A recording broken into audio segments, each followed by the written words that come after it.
Right now, there is a show by the name of Queen Cleopatra. It is a new thing, and it is the most hated show of all time. For those of you that are unfamiliar, Queen Cleopatra is a Netflix show that's kind of like a documentary, except it was given a 1% on the audience score and an 11% on the tomato meter.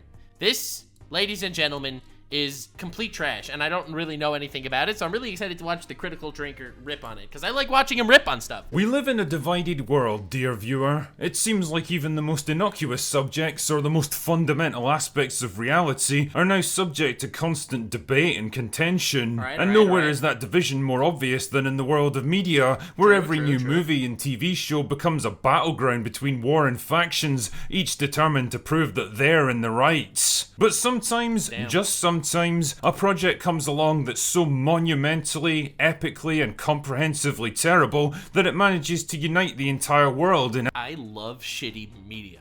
Like, bad content is almost as good as good content. The worst thing you could possibly watch is something just unequivocally mid. Something that's just boring throughout, that's the worst thing. A 0. But a -10 is so bad you are laughing your ass off. In absolute contempt. It happened before with Santa Inc., a theoretical comedy made by two talentless, mean-spirited hacks posing as comedians who haven't actually produced anything remotely funny in more than a decade, which tried to use feminism and identity politics to attack the literal personification of goodwill and generosity at Christmas time, no less. Damn, that's rough. It's a bold strategy, Cotton. Let's see if it pays off for him. And it seems to be happening again with the release of Queen Cleopatra, a Netflix documentary series produced by one of the least popular actresses in Hollywood. And that's saying something, believe me. Centered around female African rulers throughout history. I mean, calling it a documentary is a bit like calling this clip from Inglourious Bastards. Now that was one of the movies of all time. If you haven't seen Inglourious Bastards, I think you'll enjoy it. In Inglourious Bastards, a historically accurate depiction of World War II, but don't worry, we'll get back to that soon enough. Ooh. Believe that. The show kicked up a firestorm of controversy and backlash, earned itself the lowest rating that I've ever personally seen. Velma stans are eating good right now, bro. At least Velma didn't get as bad of a score as Cleopatra. On Rotten Tomatoes. Bro. And even managed to get itself sued on behalf of the entire country of Egypt. No! Egypt sued Cleopatra? That's hilarious! And man, this thing's about as popular as the salad bar at Lizzo's birthday party. So what? Oh shit, man, really went there. Why are people so fucking mad about this thing anyway? Well, the main criticism centers around the recasting of Cleopatra. Sorry, reimagining, because I guess that's what we call it now when we blatantly try to rewrite verified historical facts to suit our own 21st century narrative and gaslight anyone who calls us out on our bullshit as hateful bigots. Kind of like Woman King tried to reimagine a brutal expansionist military dictatorship who massacred entire communities and happily sold their own people into slavery as a progressive and enlightened society to be cherished and protected, and a unit of female warriors who once lost more than 500 troops to kill a grand total of 6 French soldiers as an elite fighting force that would make the Avengers shit themselves in absolute. They called them an elite fighting force when they lost 500.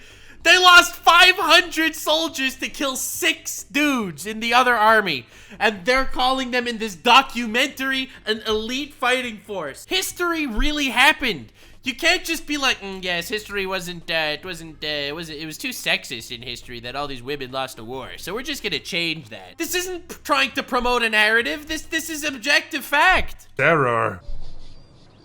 I think I can smell shite. You know, it's always funny watching Hollywood activists combing the pages of history in search of some hidden truth that'll finally validate all their long-standing biases and personal hang-ups, and when they inevitably come up short, just kind of throwing up their hands and saying, fuck it, we'll just make it up instead.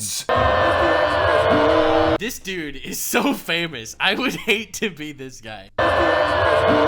This very famous person is everywhere now. Nux doesn't see gender. True. Sorry, reimagine it. I'm enlightened. The thing is, works of historical fiction like The Woman King or Braveheart or 300 generally get cut a bit of slack because, well, they're the clue's fiction. in the name. They're works of fiction. Yeah, Fiction based on real events. Very loosely in some cases, but fiction all the same. I'm not a huge fan of it myself because I know how many people can be misled by stuff like this, but hey, I also wasn't born yesterday. Real history is often muddy and complex and doesn't deliver the big, satisfying emotional payoffs that people expect from movies. Telling compelling stories that people want to see sometimes means bending and embellishing the truth. I'm with you. Like, for example, I think Vikings is one of the best shows I've ever seen in my life.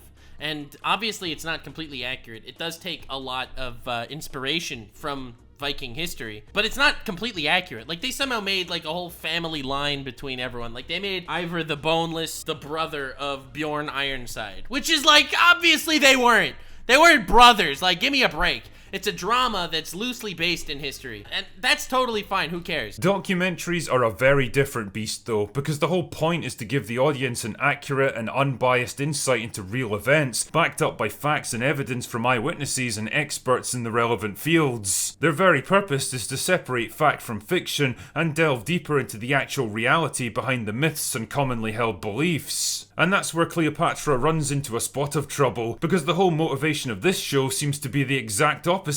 It's there to bend and distort reality, to turn her into something she absolutely wasn't, in order to fit the narrative of the showrunners. See, the stated goal of the African Queens series is to shed light on important black female rulers throughout history, unknown and overlooked people who actually had a big impact on the world.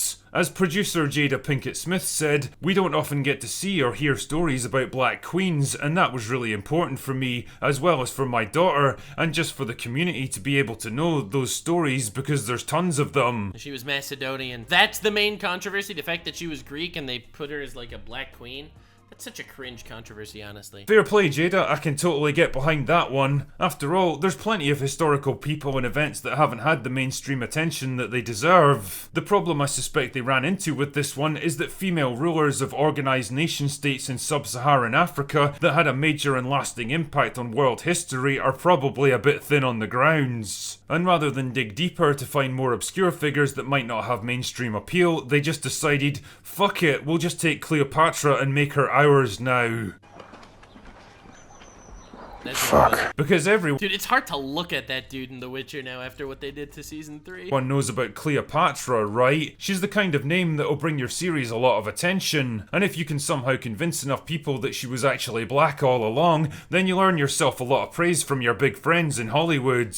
I'm really excited for the retrospective on how the Jews took over the world by the famous Jewish king Alexander the Great. Because after all, how do we really know what Cleopatra looked like? It's not like her Macedonian Greek heritage was a well-documented matter of verified historical record, or that we have countless portraits, statues, busts, friezes, and even coins with her face on them, all depicting her with classical Greek facial features. Oh wait. Damn. But hey. Damn, obliterated. Queen Cleopatra in the Fate franchise is better than this portrayal. Oh yes, my favorite character in history. Can we make a documentary on the legendary knight Astolfo and his throbbing bussy? Oh my god, dude, I'm just waiting for Fate. The next Fate franchise installment is Fate, the documentary. Maybe they've got some awesome new evidence that's just come to light, or compelling testimony from respected figures in their fields. I imagine her to have curly hair like me and a similar skin color. I remember my How do you know that she has curly hair? Source, I made it the fuck up. grandmother saying to me, I don't care what they tell you in school, Cleopatra was black. Well,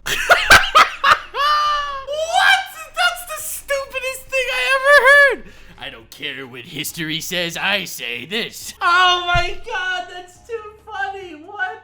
No way. Can we get a documentary on black rulers in history starting with Julius Caesar, please?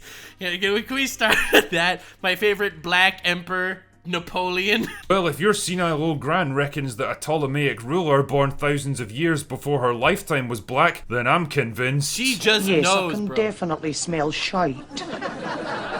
but it really gives you an insight into the mindset of the showrunners on this one. The childly simplistic idea that if you choose to believe in something, then it just magically becomes the truth, even if all the evidence at your disposal says the exact opposites. It's the same reason that I'm not actually 200 feet tall and made out of solid gold. Shit, man, even Damn, the that's news to me. Egyptians have gone to war against this thing. The head of the Supreme Council for Antiquities, Mustafa Waziri, said that calling Cleopatra black would be a falsification of Egyptian history. Yeah, and like, this is a documentary. This isn't some random historical fiction. And that Netflix is trying to stir up confusion to spread false information that the No! origin of Egyptian civilization is black. See, that's the problem with trying to appropriate an actual documented historical figure and pass off your bullshit wish fulfillment fantasy as a legit, unbiased documentary. You really have to provide receipts to back it up, and if the best you can come up with is, my gran told me to believe a comforting lie to make me feel better about myself, then funnily enough, people are going to push back against it. I wonder so why. How do you think the showrunners reacted to this backlash? Did they take this criticism on the chin, acknowledge the complaints, and apologize for any offense caused? My guess is, just guessing out of left field here, no. But also, I think it would be really cool if we get representation of Genghis Khan, the first furry warlord.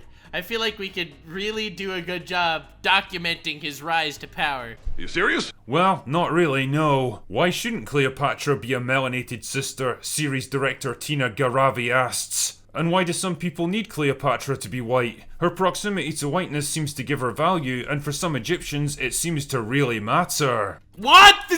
Oh my god, that quote! Proximity to whiteness seems to give her value, and for some Egyptians it seems to matter. She just called Egyptians white supremacists because they're changing history. This isn't just like an allusion to it. This isn't just being like, that's a little sus.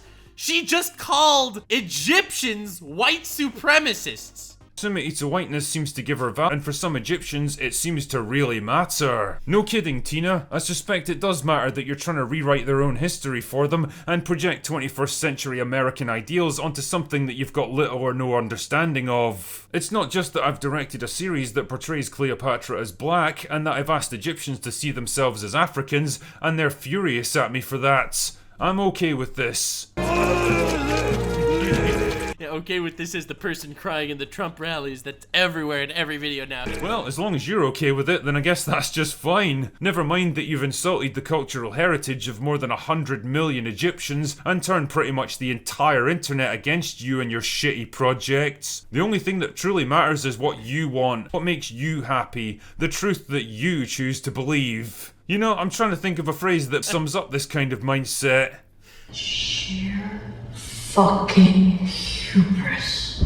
Damn, bro. Nah, I've got nothing. So, was Cleopatra black? We don't know for sure, but we can be certain that she wasn't white like Elizabeth Taylor. We need to have a conversation with ourselves about our colorism and the internalized white supremacy that Hollywood has indoctrinated us with. Oh, come on!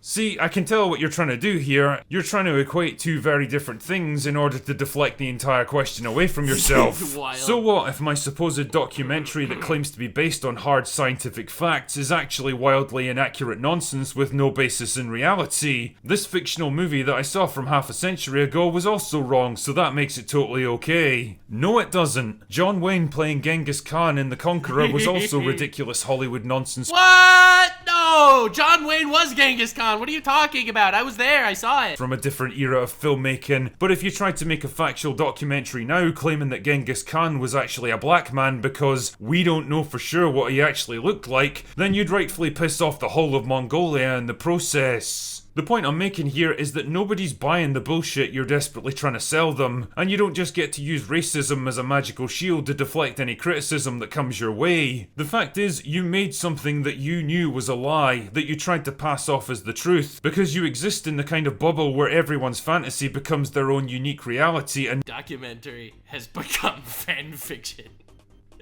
How is this possible?